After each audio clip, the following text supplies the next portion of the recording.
몰랐던 이야기 더 시간입니다. 지식충전 지금 시작합니다.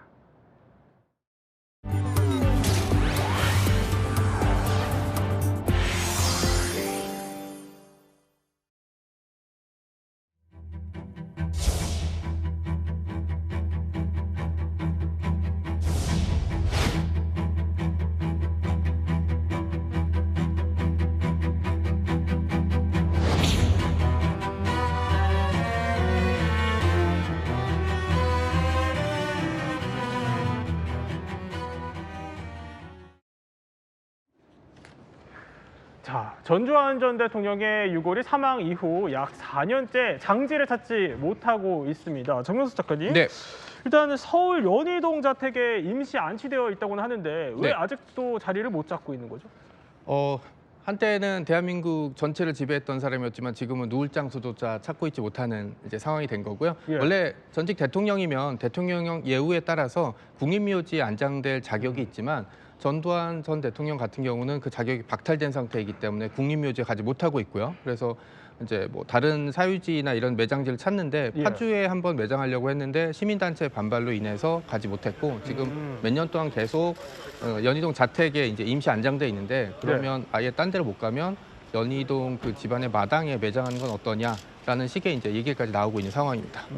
아니 그런데 손수배 변호사님, 네. 사실 그러니까 전직 대통령이다 보니까 국립묘지에 안장되면 되는 거 아니냐 이런 시선도 있지만 국립묘지 안장이 안 되는 이유가 있다면서요? 그렇습니다. 법적으로 따져보면요. 국립묘지법이 있죠. 국립묘지의 설치 및 운영에 관한 법률입니다. 이 법에 따르면 가장 먼저 나오는 이 국립묘지 그 안장 대상자가 전직 대통령입니다. 그렇기 때문에 원래는 되는 거죠. 당연히. 네. 그런데 예외가 있습니다. 이 국립묘지법이 이제 국가유공자법을 준용하고 있는데 예. 여기에 보면은 범죄를 저질러서 일정한 요건을 충족하는 경우에는 안장 대상에서 제외가 됩니다. 그런데 이 전두환 전 대통령의 경우에는 이미 어제 내란수괴 또 반란수괴 등으로 어제 유죄 판결을 받았죠. 그리고 또 그 외에도 뇌물수수 등으로도 처벌을 받았습니다. 그렇기 때문에 현행 법령상 비록 전직 대통령이지만 국립묘지에 묻힐 수 없는 그런 상황이 되고 말았습니다. 그렇군요. 근데 사실 저희가 찾아보니까 이 전두환 전 대통령이 국립묘지 안장이 안 될 경우에 자신이 어디 묻히고 싶은지 이걸 언급한 적이 있었다고 합니다. 부인 이순자 씨 목소리 한번 들어보시죠. 만약에 그렇게 될 경우라면 나는 화장해서 이북이 보이는 어떤 최전방에 어디다가 뿌려라. 그러니까 이북이 보이는 최전방 뭐 어디인가에 뿌려달라 이 얘기였는데 근데 결국 이 말대로 이종훈 평론가님 파주에 있는 사유지를 계약까지 했었다고 그러는데 뭐 네. 잠깐 짚어주셨지만 왜 거기는 매장을 못했죠? 예. 그러니까 일단 지역 주민들이 알게 되면서 이제 반발을 하기 시작을 했던 요인이 하나 있고요. 예. 그 다음에는 거기 아마 허가 문제가 좀 걸렸던 것 같아요. 거기가 이제 임진강 이제 거의 하구 쪽에 예. 이제 파주 쪽인데 그 초평도라고 있습니다. 섬. 그게 이제 보이는 이제 그쪽 지역인데 원래 이제 이 계약을 할 때는 그쪽에다 땅 주인에게 뭐라고 얘기를 했냐면 여기다 요양원 같은 거 짓겠다. 아니면 캠핑장 같은 거 하겠다 했는데 여기가 사실은 뭐 이 바로 접경 지역이기 때문에 네. 군에서 허가를 받으면 그런 걸 할 수가 없거든요. 허가를 못 받으면. 근데 아마 그 허가 받는 것도 잘 안 됐던 모양이에요. 그런데다가 이제 이런 보도까지 나오고 예. 전두환 씨가 일로 온다 그러고 지역 주민들이 반발하고 하니까 집주인이 이제 흠칫한 거죠. 그래서 이제 본계약까지 이제 진행이 안 됐던 겁니다. 그랬군요. 결국에 뭐 따져보면 이곳저곳에서 결국에 거절을 당한 겁니다. 전두환 전 대통령 지금은 연희동 자택에 어쨌든 임시 안치되어 있는데요.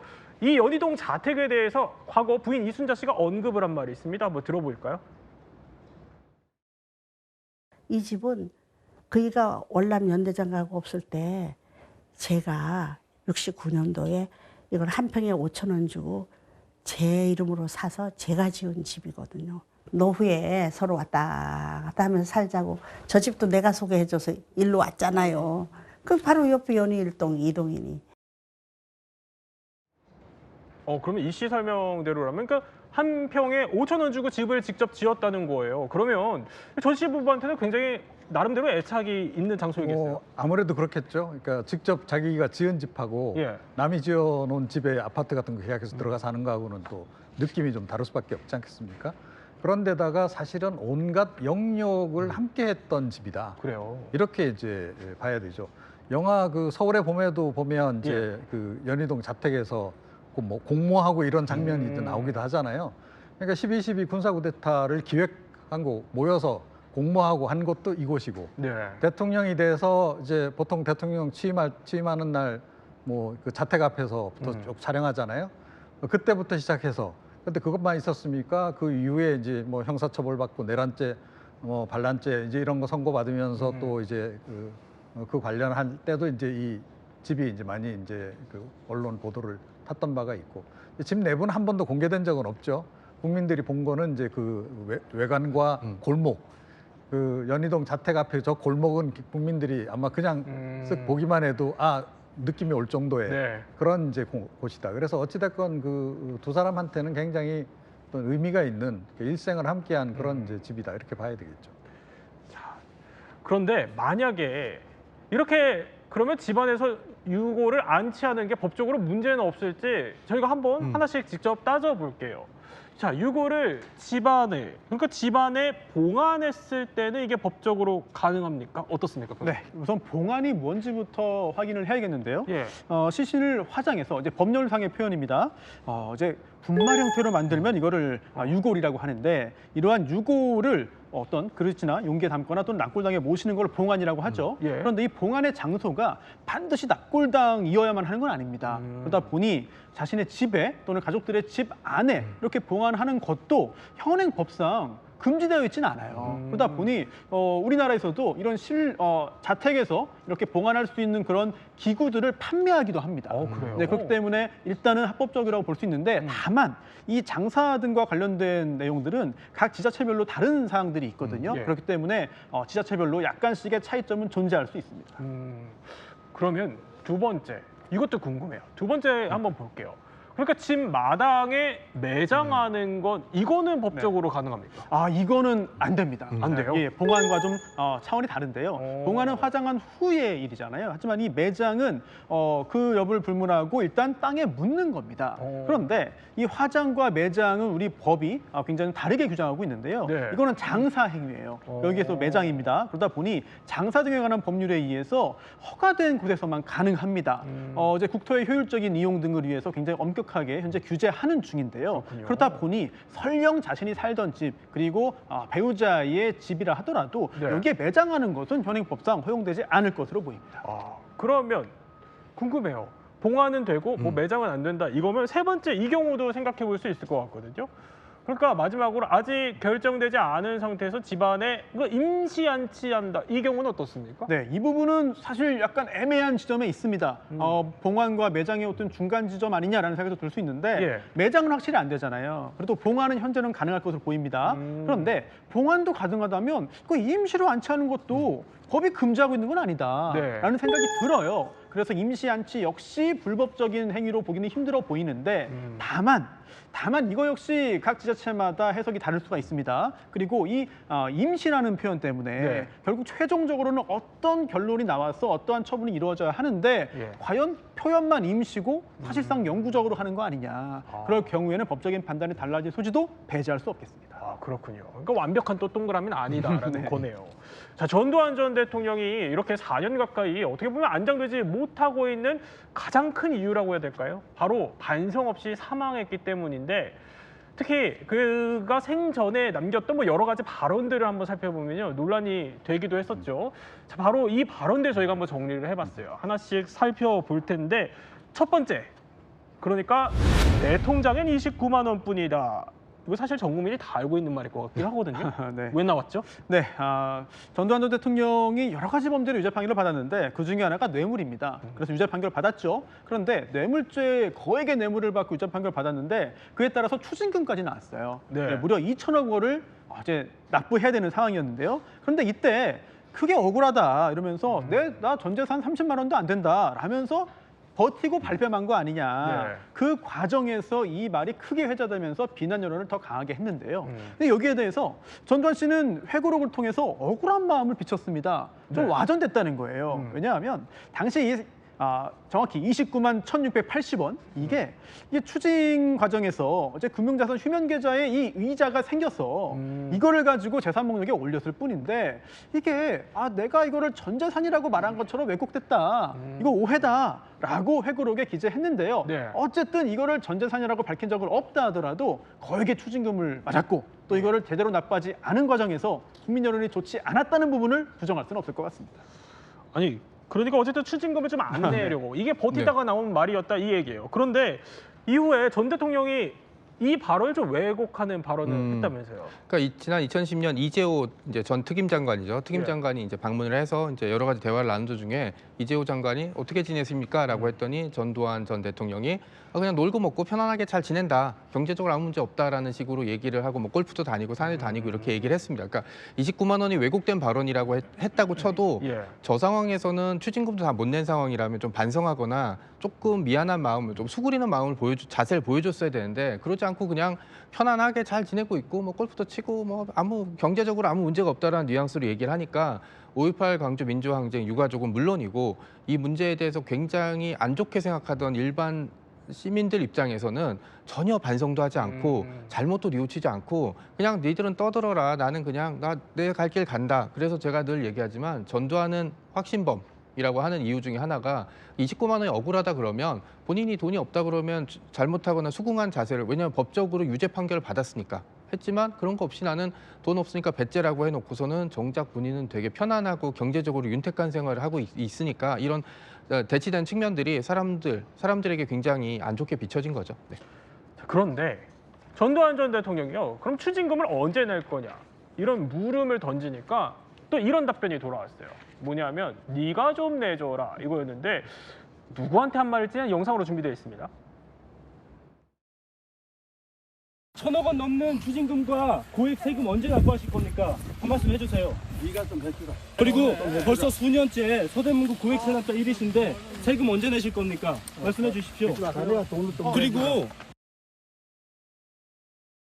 저게 당시 그 정의당 부대표에게 했던 발언인데 그러면 돈은 대체 어디 있을까 이게 궁금했었는데 갑자기 손자가 등장했어요. 손자가 등장해서 이걸 뒷받침하는 발언을 했는데 한번 들어볼까요?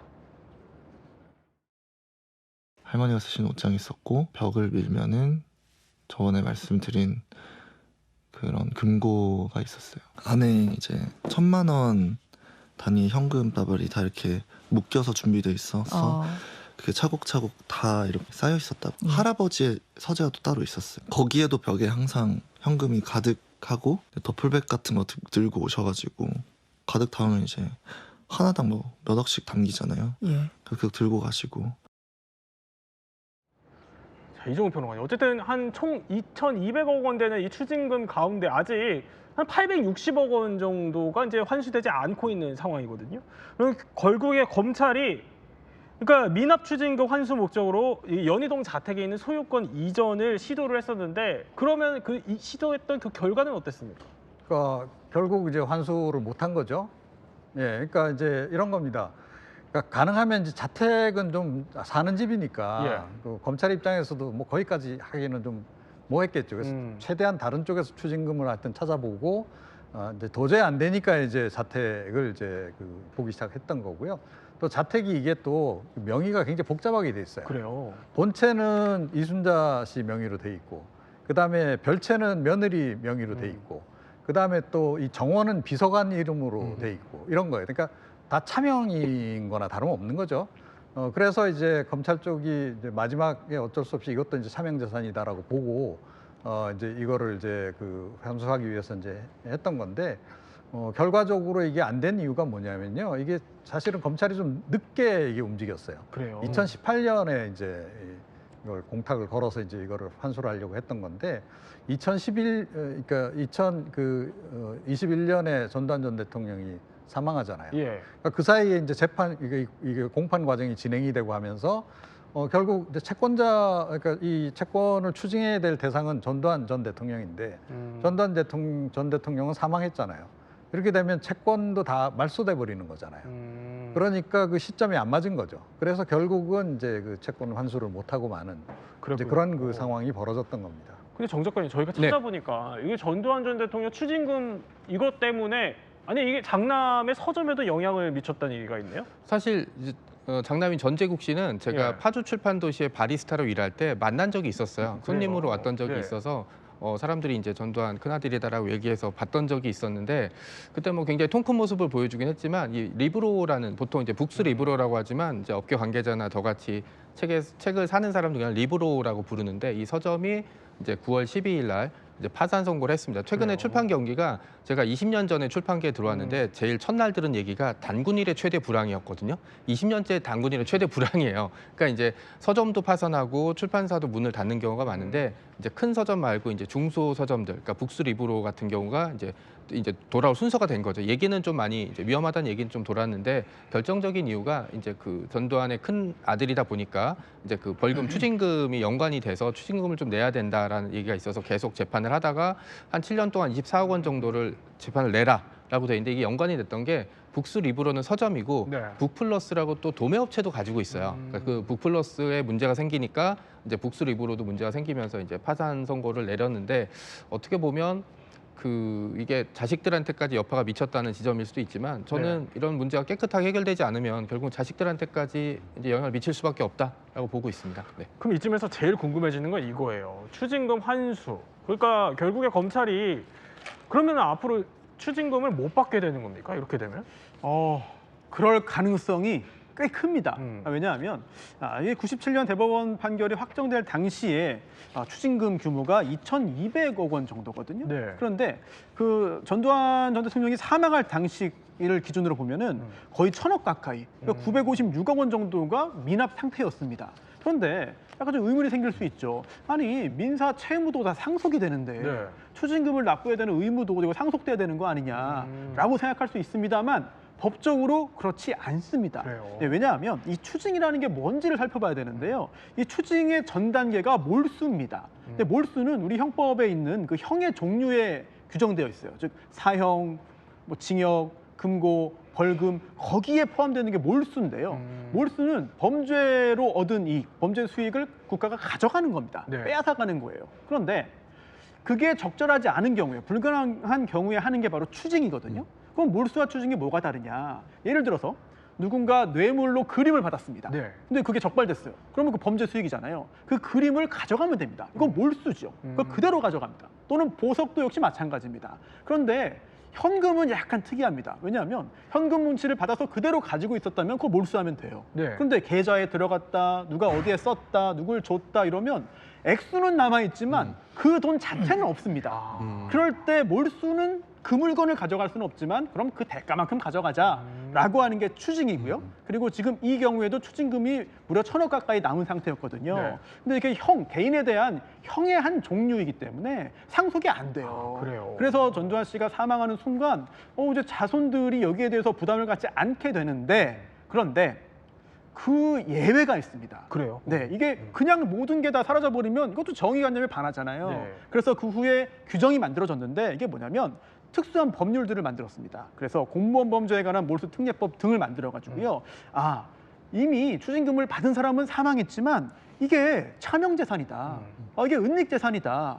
그렇다면 설령 그 소유주가 바뀌고 명의가 달라졌다 하더라도 이거는 가져갈 수 있어야 되지 않겠느냐라고 보아서 지금도 계속해서 검사가 시도를 하고 있고요. 네. 실제로 전두환 전 대통령 사망 후에도 상당한 금액을 추징한 게 있거든요. 앞으로도 검사가 계속해서 노력을 할 것으로 보입니다. 그럼 그 시도를 계속 지켜봐야 될 것 같습니다. 그러면 다음 문제 또 준비가 되어 있습니다. 다음은요 바로 이겁니다.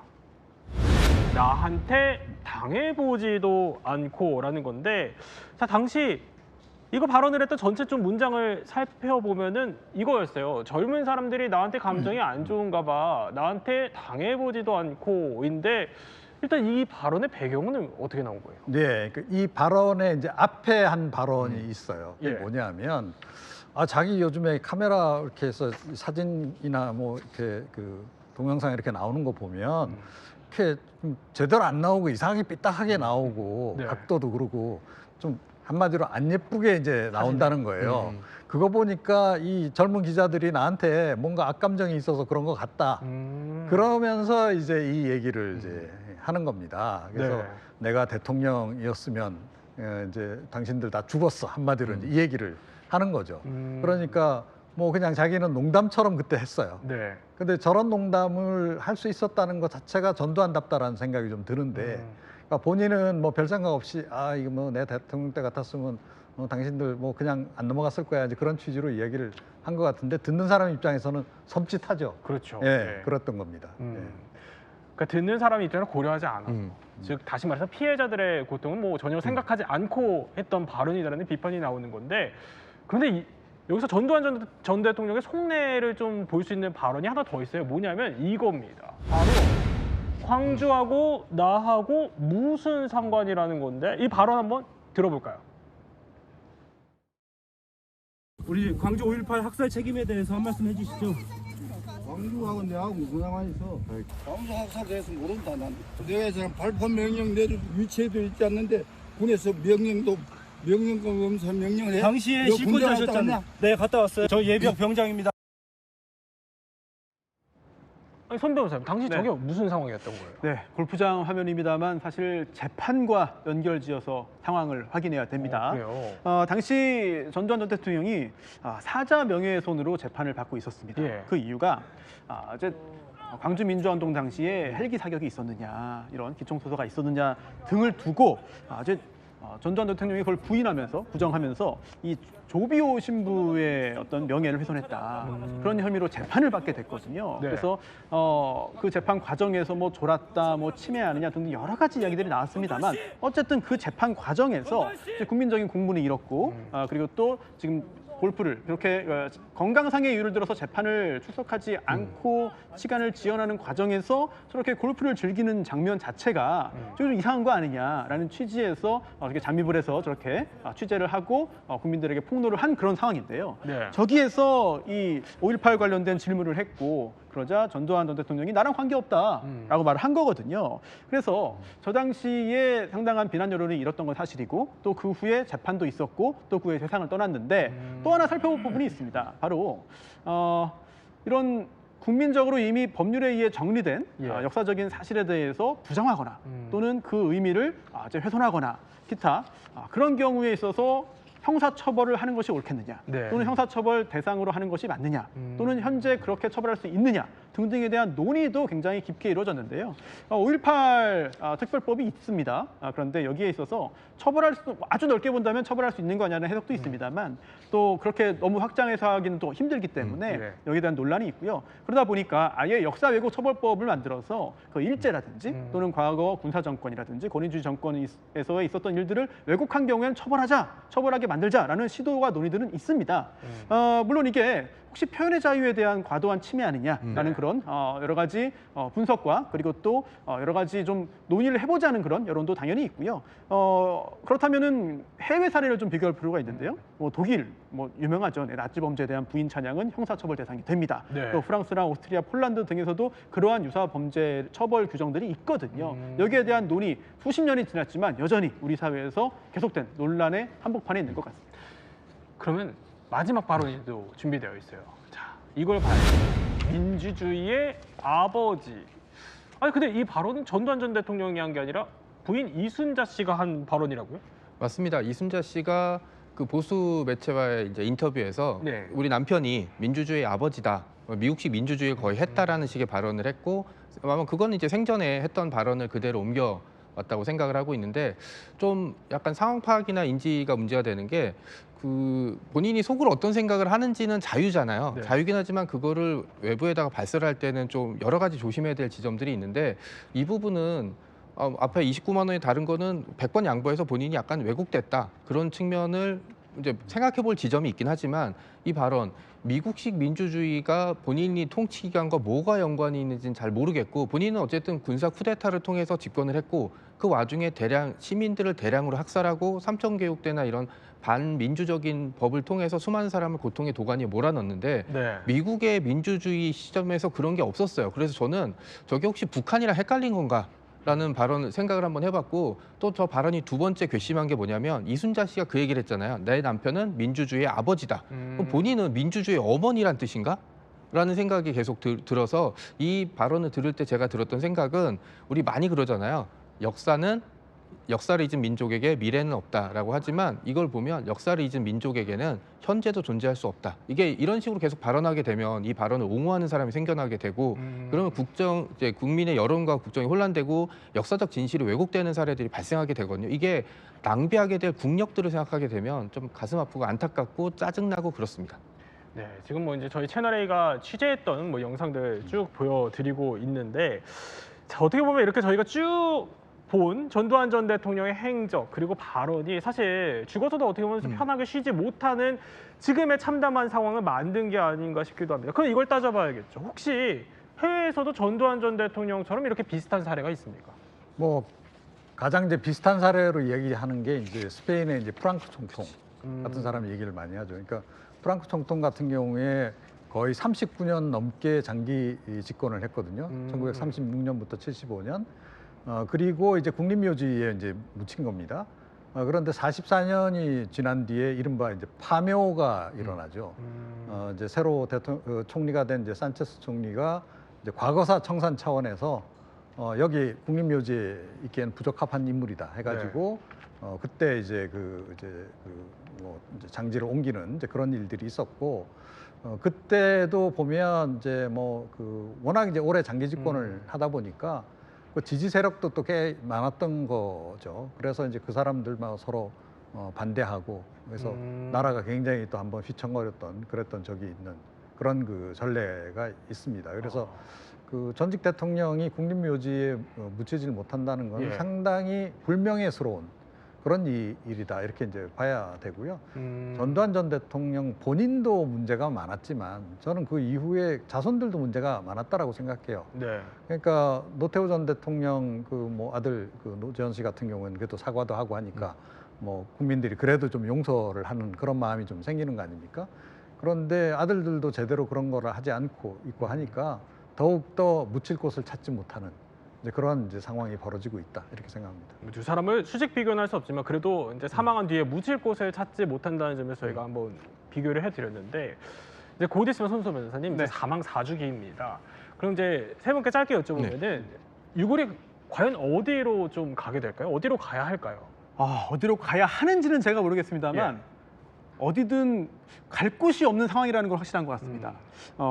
이미 사법적인 판단이 끝났고요. 그리고 또 역사의 판단까지 끝난 것 같습니다. 그렇다면 지금 어디도 가지 못하고 이렇게 난처한 상황에 처한 것은 그 이유가 있는 거예요. 그렇다면 유족들도 그 이유를 좀 돌아보고 그동안의 어떤 그 여러 가지 대응의 문제점들을 스스로 좀 돌아보고 또 좀 바뀐 자세를 보여줘야 그 다음에 국민들이 마음을 열 수 있지 않을까 하는 생각이 드는데 지금 현재로서는 사실 그냥 집 안에 계속해서 이제 두는 것이 사실상 유일한 방법이 아닌가라는 생각이 듭니다. 어디서도 환영받지 못하고 있으니까요. 이종훈 평론가는 어떠세요?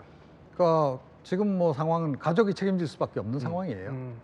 그래서 뭐 그냥 그 대대로 물려서 그냥 그 유골함을 그냥 집에 보관하는 그런 형식 말고는 지금 방법은 없다.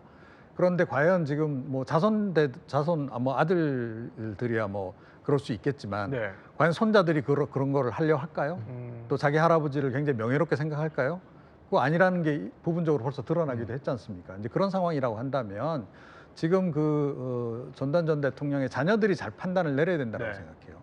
정말로 뼈저리게 사과를 하고 아버지에 대해서 그렇게 해서 용서를 구하는 마음을 보일 때 국민들도 조금 용서를 하면서 뭐 이 문제도 자연스럽게 풀리지 않을까 그렇게 생각을 합니다. 저 같은 경우는 아마 그냥 유골을 그냥 보이지 않는 곳에 몰래 뿌리는 게 가장 현실적인 가족들로서는 유족들로서는 판단일 것 같은데 만약에 저한테 선택권이 있다면 전 유골 항아리를 광주 전일빌딩에 보관하고 싶습니다. 거기 헬기 사격이 없었다고 했는데 헬기 사격 흔적이 발견된 지점이 9층, 10층에 있거든요. 거기 한쪽에 모셔놓고 역사를 잘못 왜곡한 사람은 여기에 영원히 박제된다. 라고 한번 보여주는 게 대한민국과 우리 국민의 미래를 위해서 좀 나은 판단이 아닐까라고 생각합니다. 세 분의 또 개인적인 얘기까지 저희 쭉 들어봤습니다. 전두환 전 대통령 유골의 행방에 대해 몰랐던 이야기 살펴봤습니다. 저희는 60초 후에 뵙겠습니다.